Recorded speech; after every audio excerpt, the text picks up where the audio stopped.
नमो नारायण। आज हम एक कथा के माध्यम से यह बताएंगे कि पाप कहाँ कहाँ तक जाता है। एक बार एक ऋषि ने सोचा कि लोग गंगा में पाप धोने जाते हैं, तो इसका मतलब यह हुआ कि सारे पाप गंगा में समा गए और गंगा भी पापी हो गई। अब वह महर्षि यह जानने के लिए तपस्या करने लगे कि आखिर पाप जाता कहाँ है। तपस्या करने के फलस्वरूप देवता प्रकट हुए।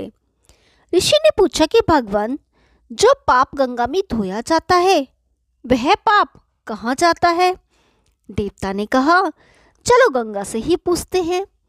और दोनों लोग गंगा के पास गए और बोले, हे गंगे, लोग आपके यहाँ आकर पाप धोते हैं, इसका मतलब आप भी पापी हुई।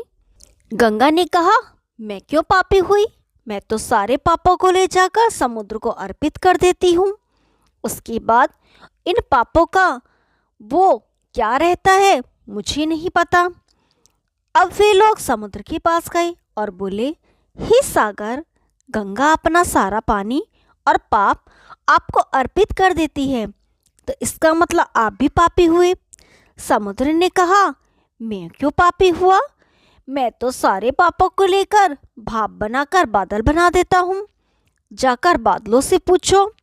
अब वे लोग बादल के पास गए और बोले, हे बादलों, समुद्र जो पापों को भाप बनाकर बादल बना देते हैं, तो इसका मतलब आप पापी हुए। बादलों ने कहा, हम क्यों पापी हुए, हम तो सारे पापों को वापस पानी बरसाकर धरती पर भेज देते हैं, जिससे अन्न उपजता है, जिसको मानव खाता है। उस अन्न को जिस मानसिक स्थिति से उगाया जाता है और जिस वृत्ति से प्राप्त किया जाता है, जिस मानसिक अवस्था में खाया जाता है, उसी अनुसार मानव की मानसिकता बनती है। शायद इसीलिए कहते हैं, जैसा खाए अन्न वैसा बनता मन। अन्न को जिस कमाई से प्राप्त किया जाता है और जिस मानसिक अवस्था में खाया जाता है, वैसे ही विचार मानव के बन जाते हैं। इसीलिए सदैव भोजन शांत अवस्था में पूर्ण रुचि के साथ करना चाहिए और कम से कम अन्न जिस धन से खरीदा जाए वह धन भी श्रम का होना चाहिए। 5 पहर धंधा किया, 3 पहर गया सोए, 1 पहर भी नाम बिन मुक्ति कैसे होए। इसका अर्थ है, दिन के 8 पहर में आप 5 पहर काम करते हैं और 3 पहर सोते हैं। अगर ईश्वर को याद करने के लिए आपके पास समय ही नहीं है, तो आपको मोक्ष कैसे मिल सकता है। जिस गर्भ में भगवान से क्या वादा किया है, क्या वह उसे निभाता है। भगवान श्री कपिल मुनि व माता देवहूति का इस पर संवाद है। माता देवहूति ने पूछा, माता गर्भ में तो जीव को बड़ा सुख मिलता होगा, न सर्दी है, न गर्मी है, न शोक है, न मोह।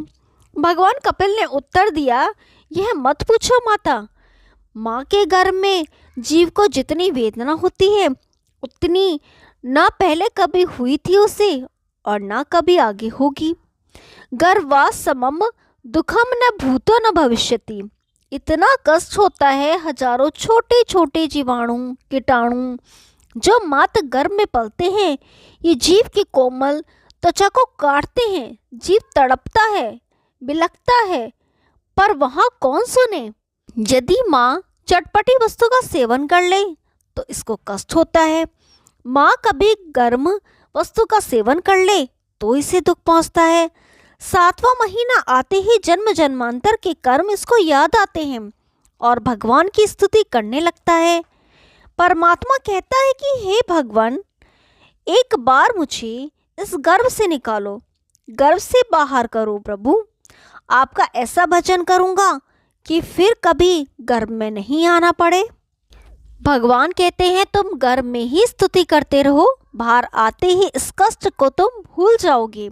जीव कहता है, सत्य कहता हूँ, एक बार घर से बाहर निकाल कर देखो, मैं तुम्हें कभी भी नहीं भूलूंगा। बड़ी बड़ी प्रतिज्ञाएं करता है। 9वां महीना पूर्ण हुआ, 10वां मास आरंभ हुआ और जैसे ही प्रसव की वायु का वेग आया, जीव मात्र गर्भ से तुरंत संसार में आ जाता है। जीव संसार में आते ही प्रभु को भूल जाता है और भक्ति रहित कर्म करके दुख भोगता है। गुरु साधु शास्त्र अनादिकाल से कहते आए हैं, हरि का भजन करो, हरि है तुम्हारा, बाकी तो सब तो झूठ है, फरेब है, बक्कारी है, धोखा है। बुद्धिमान व्यक्ति ही हरि भजन कर सकता है। ओम नमो नारायण। यदि आपको ये कहानी पसंद आई तो वीडियो को लाइक कीजिए, शेयर कीजिए और चैनल को सब्सक्राइब कीजिए। हम आपके लिए ऐसी रोचक पुरानी कथाएं लाते रहेंगे। तब तक के लिए नमस्कार।